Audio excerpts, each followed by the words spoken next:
Welcome to Swasti classes. Please come, join us and enhance your knowledge.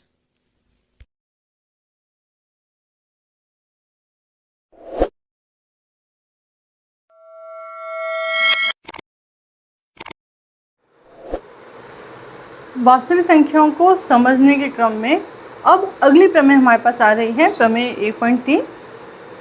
ये क्या कह रही है कि अगर p एक अभाज्य संख्या है, ठीक है, और वो a स्क्वायर को विभाजित करती है तो वो a को भी विभाजित करेगी।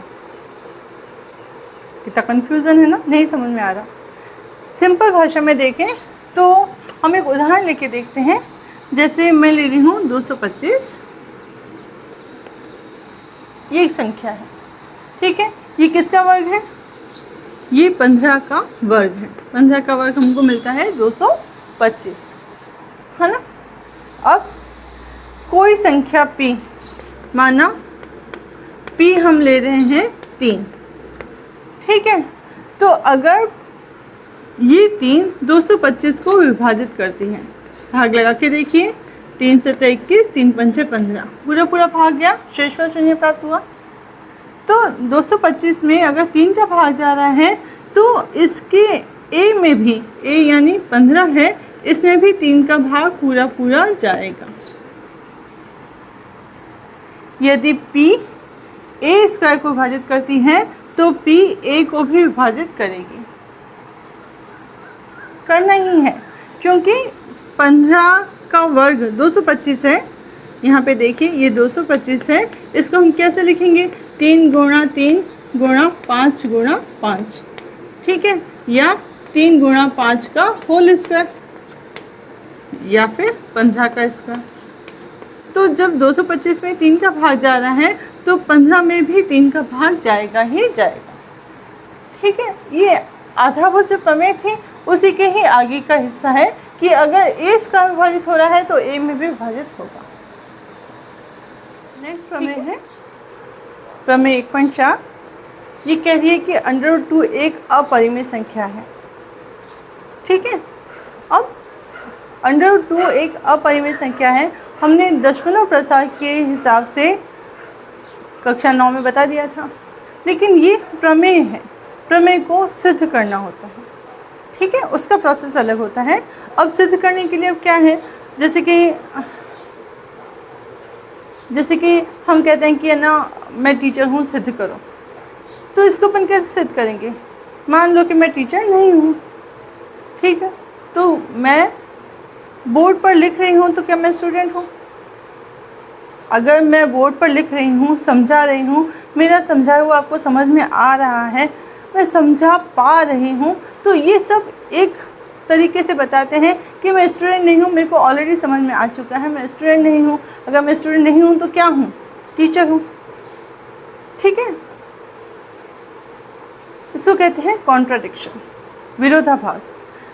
इस प्रमेय में ये सिद्ध करने के लिए कि वर्गमूल 2 एक अपरिमेय संख्या है, हम इसका कॉन्ट्राडिक्शन लेते हैं, इसका विरोध मान लेते हैं कि माना √2 एक परिमेय संख्या है, ठीक है। विपरीत से स्टार्ट करते हैं, देखते हैं आगे सिद्ध होता है कि नहीं होता। क्या करेंगे? उत्पत्ति में माना वर्गमूल 2 एक परिमेय संख्या है,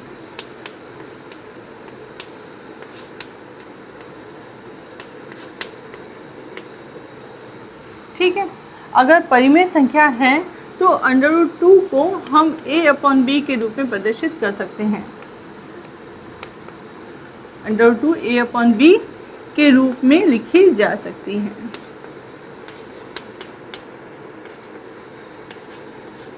जब तक आप भाषा नहीं लिखेंगे आपको गणित समझ में नहीं आएगी। प्रैक्टिस करिए, जो आपको समझ में आ रहा है खाली आपको वही लिखना है। √2 = a/b। अब इसको सॉल्व करिए। यहाँ पर a और b के रूप में लिखे जा सकते हैं, यानी a और b में कोई भी, a और b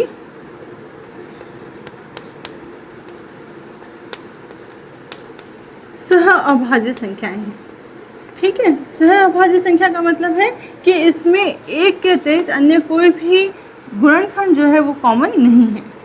समझ में आ रहा है? इस बात का मतलब समझ में आया?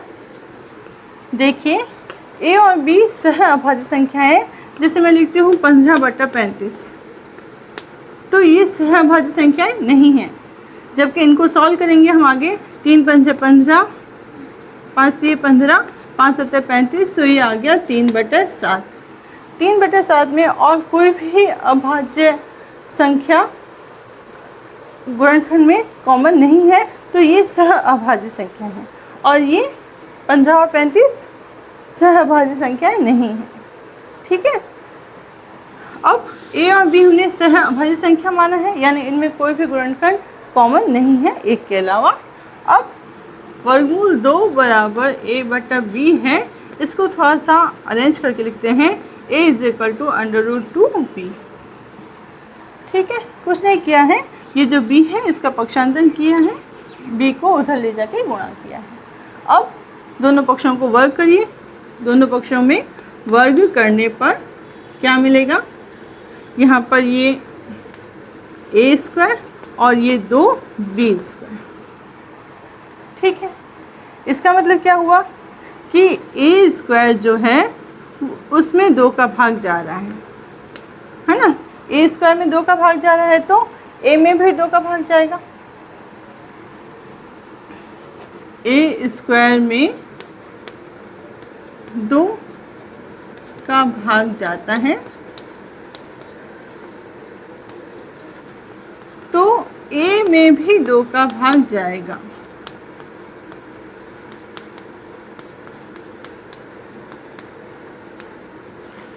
अब अगर a में भी 2 का भाग जाएगा, इसका मतलब a को हम 2c के रूप में लिख सकते हैं।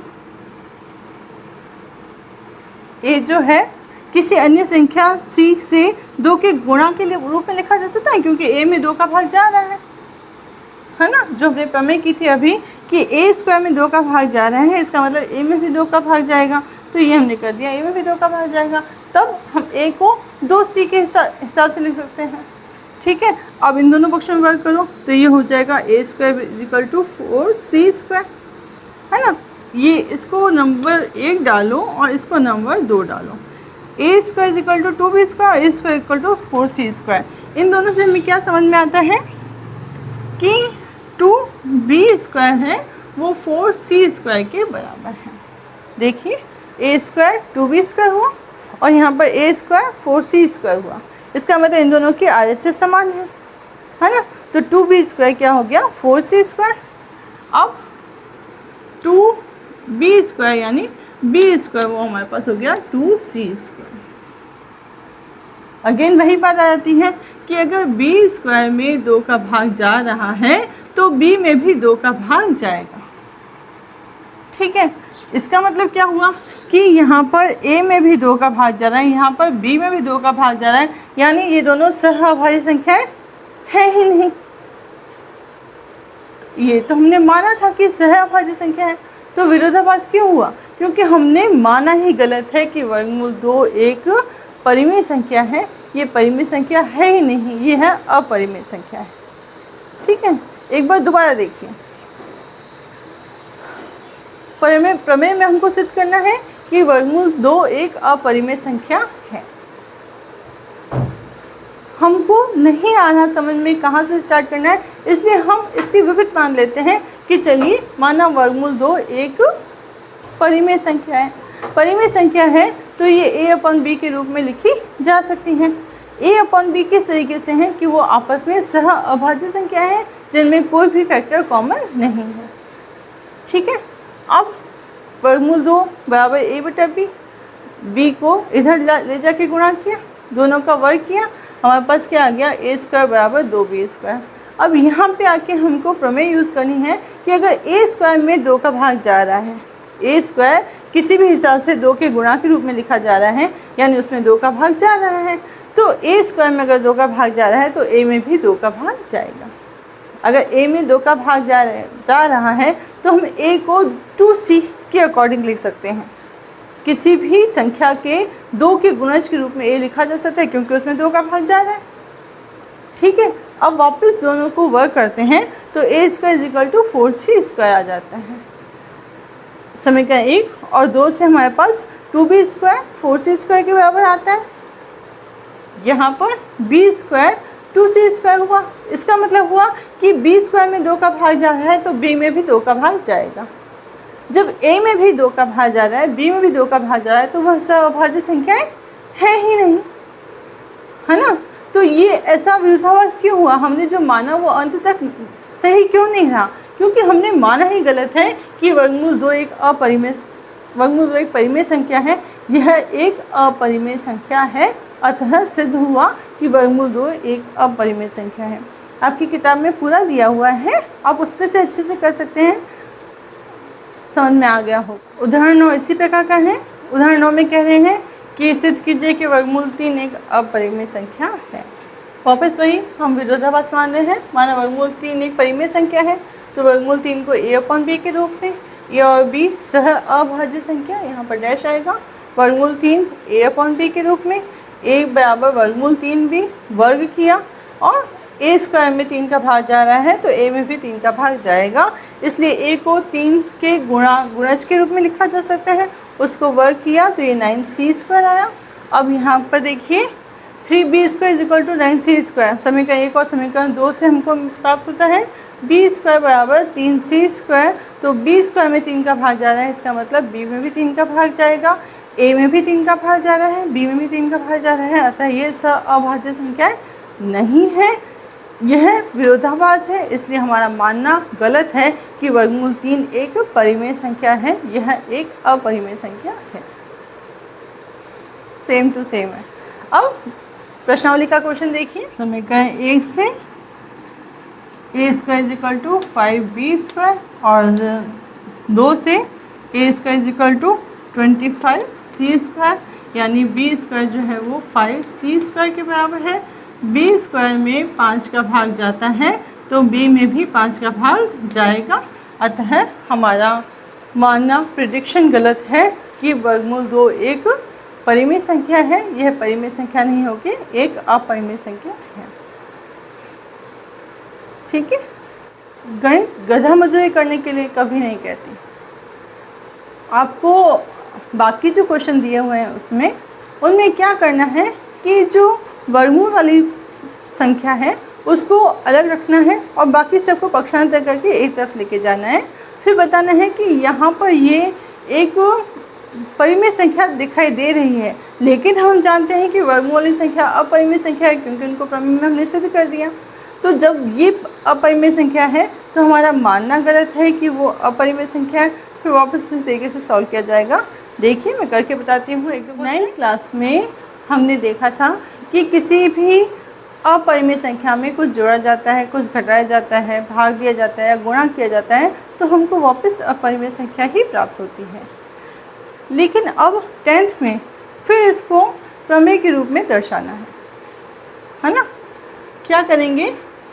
जो हमको दिया गया है उसको हम परिमेय संख्या मानेंगे। ठीक है।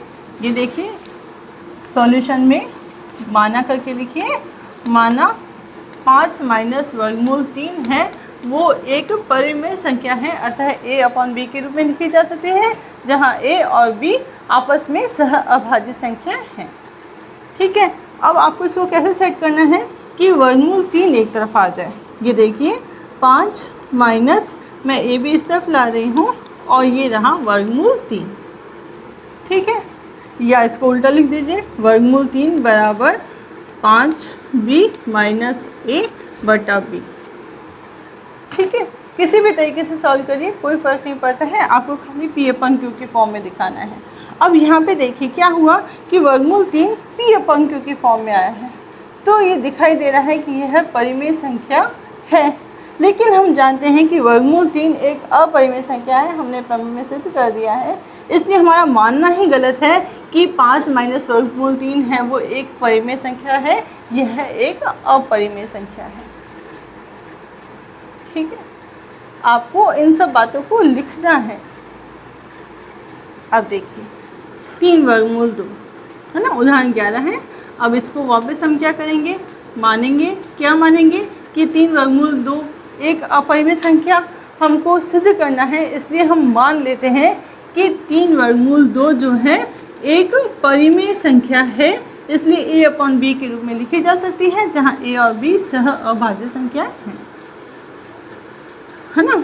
अब वर्गमूल 2 इधर ही रखना है और 3 को मैं पक्षांतरण करके हर में ले जाती हूँ। ये देखिए a/3 भी वर्गमूल 2 p अपॉन q की फॉर्म में दिखाई दे रहा है। इसका मतलब वर्गमूल 2 एक परिमेय संख्या है, लेकिन हमको पता है कि यह परिमेय संख्या नहीं है, इसलिए हमारा मानना गलत है। यह संख्या परिमेय नहीं होकर अपरिमेय संख्या है। ठीक है, अब क्वेश्चन सेकंड देखिए। ये सारी उदाहरण आपकी बुक में किए हुए हैं, उदाहरण जैसे प्रश्नावली के प्रश्न हैं। अपने आप से करने की कोशिश कीजिए, कठिन नहीं है। 3 + 2 वर्गमूल 5, माना यह एक परिमेय संख्या है। पहले हम परिमेय मानेंगे a/b। अब इसको ऐसे सेट कीजिए कि वर्गमूल 5 एक तरफ रह जाए। पहले 3 को माइनस करते हैं, 2 वर्गमूल 5 बराबर a/b माइनस 3। ठीक है, अब 2 उधर जाएगा तो वर्गमूल 5 बराबर 1/2 a माइनस 3b/b। ठीक है, अभी भी इसको और अच्छे से लिखते हैं। वर्गमूल 5 बराबर a माइनस 3b/2b। यहाँ a और b हमने सह अभाज्य संख्या ली है, तो इनका ये जोड़ बाकी कुछ भी हो रहा है, भाग लगाना है, तो ये p/q की फॉर्म में आ रहा है। ये p/q की फॉर्म में आ रहा है, इसका मतलब है कि वर्गमूल 5 एक परिमेय संख्या है, लेकिन हमें पता है कि वर्गमूल 5 अपरिमेय संख्या है, इसलिए हमारा मानना गलत है कि यह संख्या जो है वो परिमेय है। यह परिमेय नहीं है, क्या है? अपरिमेय। प्रश्नावली के बाकी क्वेश्चन आप खुद करना। प्रमेय 1.5 पढ़िए। माना x एक परिमेय संख्या है, ठीक है, और इसका परिमेय संख्या है यानी p/q की फॉर्म में है। तब इसका दशमलव प्रसार यानी p में q का भाग दे रहे हैं, तो दशमलव प्रसार जो है वो शांत होगा, अशांत होगा, आवर्ती होगा, अनावर्ती होगा, कैसे बताएंगे? इसके लिए हमारे पास 9th में एक कॉन्सेप्ट आया था कि तो q है, जो q है वो 2m 5n की फॉर्म का होना चाहिए, है ना। ये हमने निष्कर्ष निकाला था। अब देखिए कैसे, जैसे कि कोई संख्या है a, वो परिमेय है, तो p/q की फॉर्म में लिखी जा सकती है। तब q 2 की घात m या 5 की घात n, mn आप पहले कर सकते हैं, mn पूर्णांक है, धनात्मक पूर्णांक है ना। धनात्मक पूर्णांक यानी 0 भी आ सकता है। सिर्फ 5n आया तो भी, सिर्फ 2m आया तो भी हमको दशमलव प्रसार शांत मिलेगा।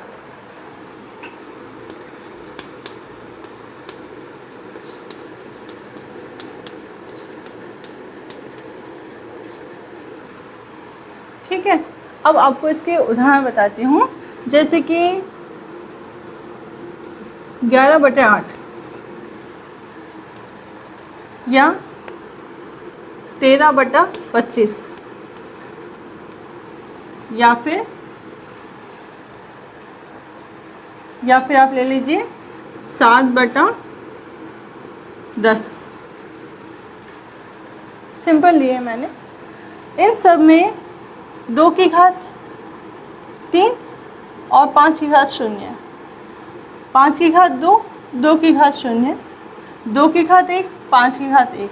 आप इन सब में भाग लगा के देख लीजिए, आपको जो दशमलव प्रसार है वो शांत मिलेगा। ठीक है, अब इसके आगे इसका विलोम है प्रमेय 1.6। प्रमेय 1.6 उल्टा कह रही हैं कि अगर कोई संख्या p/q की फॉर्म में है और q का मान 2m या 5n के रूप में आता है, तो उसका दशमलव प्रसार जो है वो शांत होगा। या फिर आप ऐसे कह सकते हैं कि अगर p/q की फॉर्म में है, उसका दशमलव प्रसार शांत आता है, तो Q जो है वो 2m और 5n के रूप में मिलेगा। यानी ये है तो ये है, ये है तो ये है। ठीक है। अब प्रमेय 1.7, प्रमेय 1.7 इसी के आगे कहती है कि अगर Q हमको 2m और 5n के रूप का नहीं मिलता है ना, इसमें कहीं पे मल्टीप्लाई 3 हो रहा है या 7 से गुणा हो रहा है, 11 से गुणा हो रहा है, कोई एक और अभाज्य संख्या इसमें शामिल हो जाती है, तो दशमलव प्रसार शांत नहीं होगा। क्या होगा? दशमलव प्रसार अशांत और आवर्ती मिलेगा।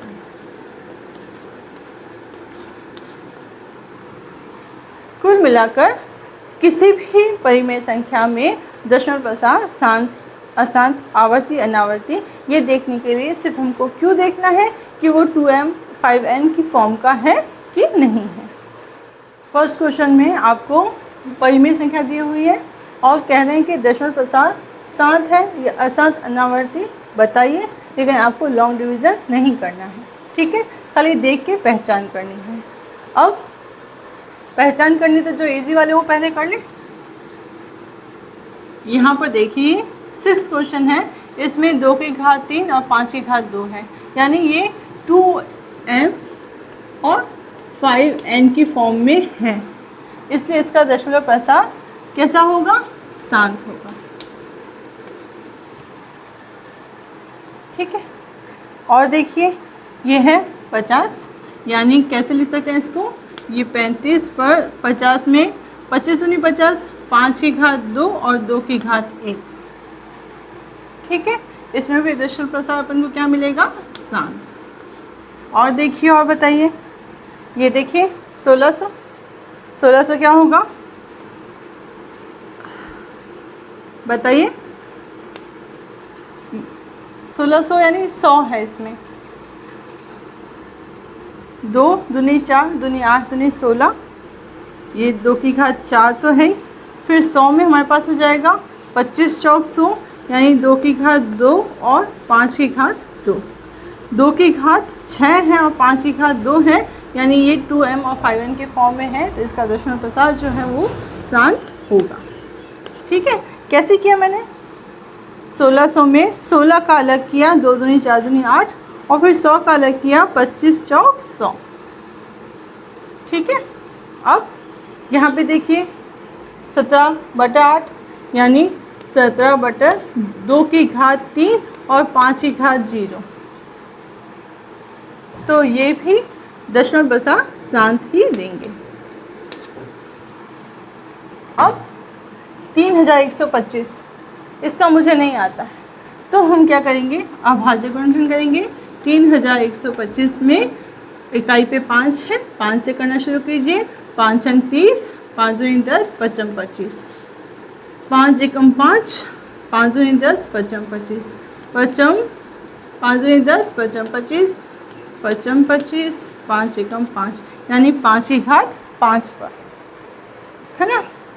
क्या है हमारे पास? 13/5 की घात 5 और 2 की घात 0, तो इसका दशमलव प्रसार क्या मिलेगा? शांत मिलेगा। 64/455। अब 455 का करके देखना होगा। 455 में इकाई पे 5 है, 5 से स्टार्ट करते हैं। 5 9 45, 5 एकम 5, 13 7 91, 13 एकम 13, तो यहाँ पर हमारे पास क्या आ रहा है? 64/5 गुणा 7 गुणा 13, तो इसका दशमलव प्रसार हमारे पास आएगा अशांत और आवर्ती, है ना? ये सब हो गए। अब 343 देखिए, ये कैसा है? 7 की घात 3, इसमें 2 और 5 दोनों ही एब्सेंट है, तो फिर क्या होगा? अशांत और आवर्ती। यहाँ पर 2 है, 5 भी है, लेकिन अभाज्य संख्याओं में 7 आ रहा है, जो इसको शांत नहीं होने देगा, तो यह भी अशांत और आवर्ती है।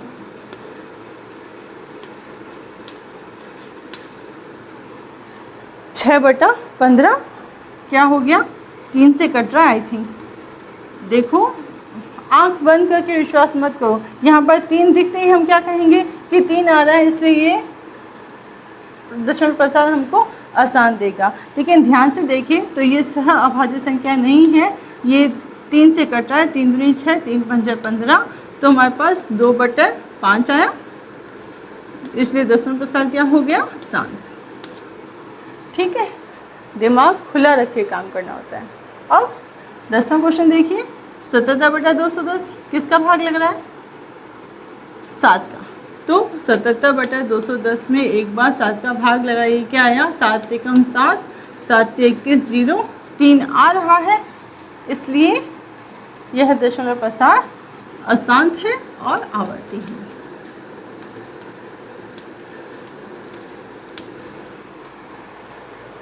आई थिंक आपको अच्छे से समझ में आ गया होगा। इसका जो नेक्स्ट क्वेश्चन है, सेकंड क्वेश्चन, वो ऐसे कह रहा है कि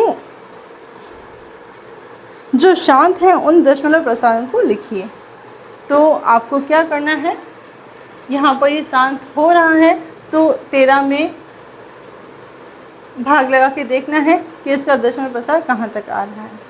ठीक है, वो निकाल के आपको बताना है। सब क्वेश्चनों में जहाँ जहाँ शांत है वहाँ पे उनके दशमलव प्रसारों को आपको लिखना है।